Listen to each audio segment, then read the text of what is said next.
안녕하세요. 날마다 주교로 8월 29일 큐티 가이드입니다.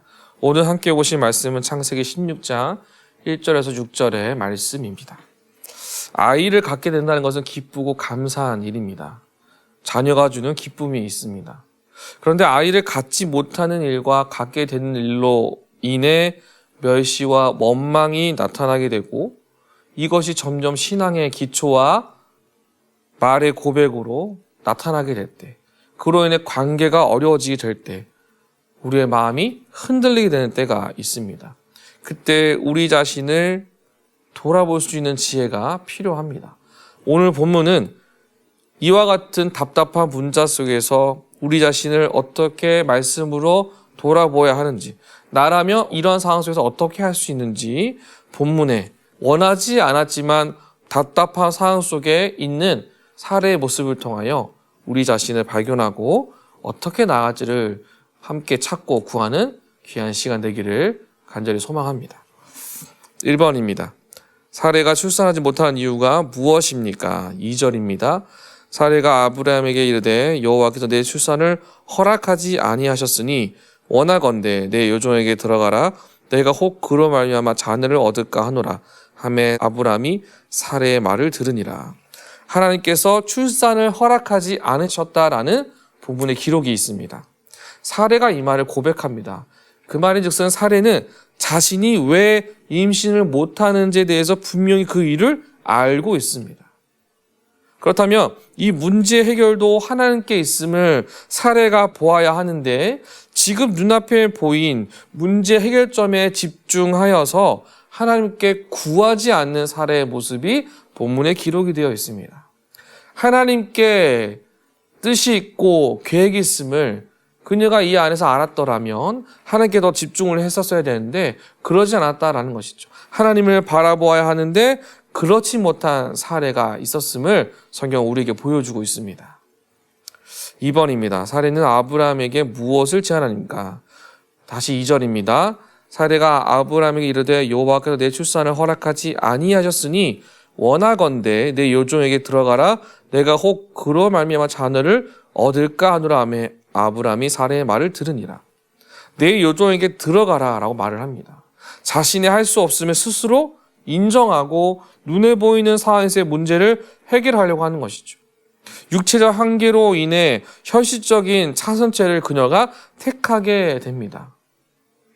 우리 자신을 돌아봤을 때 누구든지 사례 입장이라면 이런 상황에 처하게 되면 참 많이 고민이 될 것 같습니다. 쉽지 않을 것 같고 이것이 최선의 방법이라고 생각할 겁니다. 그런데 아브라함에게 주신 약속을 잊어서는 안 된다라는 것이죠. 아브라함을 통해 주님이 주신 약속, 모든 민족의 아버지가 될 수 있도록 이끄신다는 그 믿음의 약속을 바라보고 더 기도의 무릎으로 나아가고 질문하고 따지는 것이 필요하지 않았을까요? 3번입니다. 하갈이 임신하자 사례를 어떻게 대합니까? 4절입니다. 아브라함이 하갈과 동침하였더니 하갈이 임신함에 그가 자기의 임신함을 알고 그의 여주인을 멸시한지라. 사례를 멸시하였다고 기록을 하고 있습니다.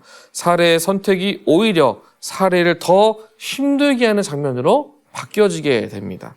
이 방법은 하나님의 뜻과 계획이 절대 아닙니다. 사례가 겪게 되는 이 멸시는 결국 자신의 선택에 의한 어려움이다라는 것을 본문은 우리에게 보여주고 있습니다. 이 본문을 통해 우리가 기억해야 할 것은 나의 선택이 항상 나에게 좋은 것을 줄 것이라는 착각에 빠져서는 안 된다라는 것이죠. 하나님의 때와 하나님의 방법이 주어지지 않으면 내가 아무리 좋은 곳을 택할지라도 그것이 좋은 결과를 만들어낸다는 것을 우리는 알 수가 없다라는 것이죠. 내가 만들어낸 이기적인 계획에 불과하다라는 것을 본문은 우리에게 보여주고 있습니다.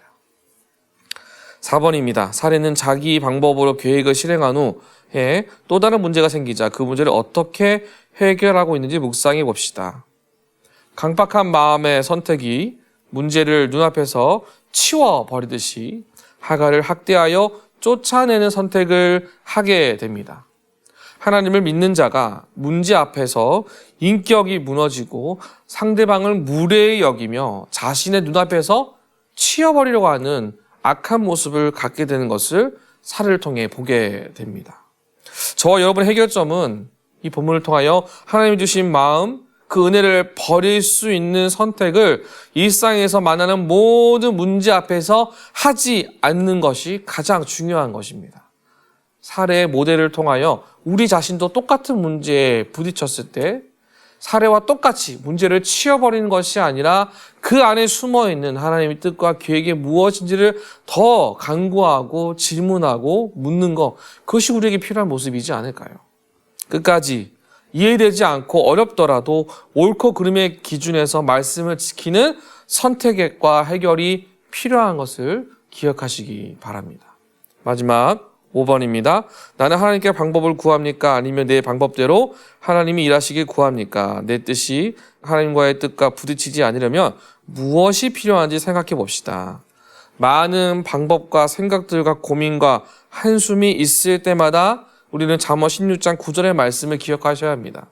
사람이 마음으로 자기의 길을 계획할지라도 그의 걸음을 인도하시는 이는 여호와시니라.